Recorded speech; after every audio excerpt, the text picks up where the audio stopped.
NSCC sports यूट्यूबच्या माध्यमातून या ठिकाणी महाराष्ट्र ही कुस्तीची पंढरी आहे आणि या ठिकाणी आपल्या या महाराष्ट्रातील पंढरीनाथ पठारे सर या ठिकाणी आपणाला उपलब्ध आहेत। सर, आपण या कुस्ती क्षेत्राशी निगडीत आहात, तर त्या संदर्भात तुमच्या जे कुस्तीच्या प्रेमाविषयी काय सांगाल? मला स्वतःला कुस्तीचा शौक फार होता, परंतु त्यावेळची माझी आर्थिक परिस्थिती फारच हलाखीची होती। मला त्यावेळी 10 रुपये चड्डी लंगोटला देखील द्यायला कोणी तयार नव्हतं, परंतु ते प्रेम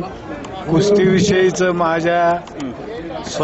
माझ्या अंतःकरणाला सारखं रुतत होतं। मला ते जमलं नाही, परंतु आता माझ्या आर्थिक परिस्थितीवर मी मात केलेली आहे आणि लाल मातीविषयीचं असलेलं प्रेम हे सतत वृद्धिंगत राहावा म्हणून गरीब पैलवान चांगल्या प्रतीचे खेळणारे असतील किंवा इतरही तालमेलला ज्या ठिकाणी तालीम व व्यायामशाळा उपलब्ध नाही त्यांना आर्थिक मदत देण्यासाठी मी मनापासून प्रयत्न करतो। तशाच प्रकारे यावेळी पुण्यामध्ये हरिश्चंद्र बिराजदार आले, त्यावेळी आमची गोकुळवस्था तालमीची फारच दुरावस्था झाली होती। त्यावेळी आम्ही सर्व मंडळीने विचार करून त्यावेळी मी 1985 साली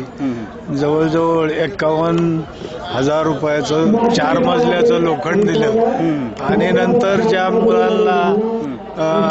राष्ट्रीय पातळीवर देश पातळीवर ज्यांनी विजय मिळवला अशा मल्लांना घेऊन किंवा महाराष्ट्र केसरी झाल्यात अशा मल्लांना घेऊन त्यावेळी आम्ही जवळजवळ 2-3 दिवसामध्ये 1200 पोती सिमेंट जमा केलं। वाळूवाल्याकडून वाळूच्या गाड्या फुकट रीतीने मदतीसाठी मिळवल्या, विटा मिळवल्या भट्टीवाल्याकडून आणि ते तालमीचं काम पूर्ण झालं। त्यावेळी त्या तालमीतून गोकुळवस्था तालमीतून कैलासवासी हरिश्चंद्र बिराजदार यांच्या मार्गदर्शनाखाली अतिशय चांगल्या प्रकारची मुलं तयार झाली। काका पवार सारखा जो ऑलिम्पिक वीर, त्याचप्रमाणे राहुल आवारी असेल किंवा मग महाराष्ट्र केसरी तानाजी बनकर असतील, रावसाहेब मगर असेल, चंद्रहार निमगिरे असतील, दत्ता गायकवाड असतील किंवा राहुल काळभोर असतील, विकी बनकर म्हणजे तानाजी बनकरचा मुलगा आहे, हे असे जवळजवळ 7 महाराष्ट्र केसरी तयार झाले, 9-10 उपमहाराष्ट्र केसरी तयार झाले आणि अशा प्रकारे तालमीचा लौकिक चांगला झाला।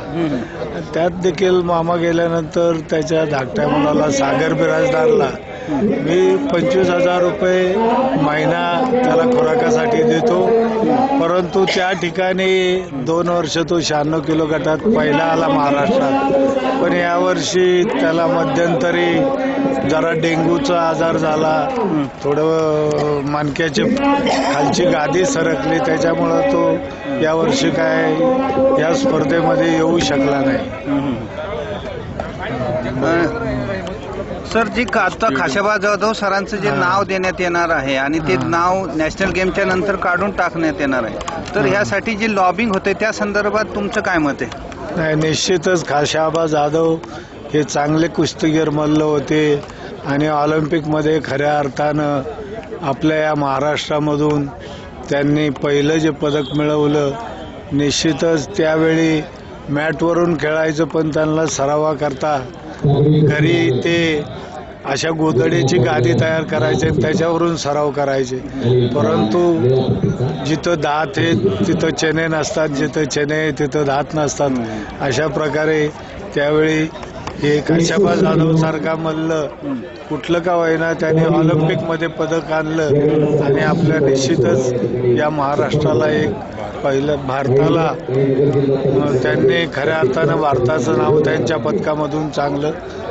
प्रकारे या ठिकाणी लाल मातीतून गाजवलेलं आहे। धन्यवाद सर। या ठिकाणी आपल्या नावातही पंढरी आहे आणि ह्या ठिकाणी पंढरीचा विठ्ठल हा या ठिकाणी अत्यंत पूजनीय आहे आणि तुमच्या माध्यमातून ह्या ठिकाणी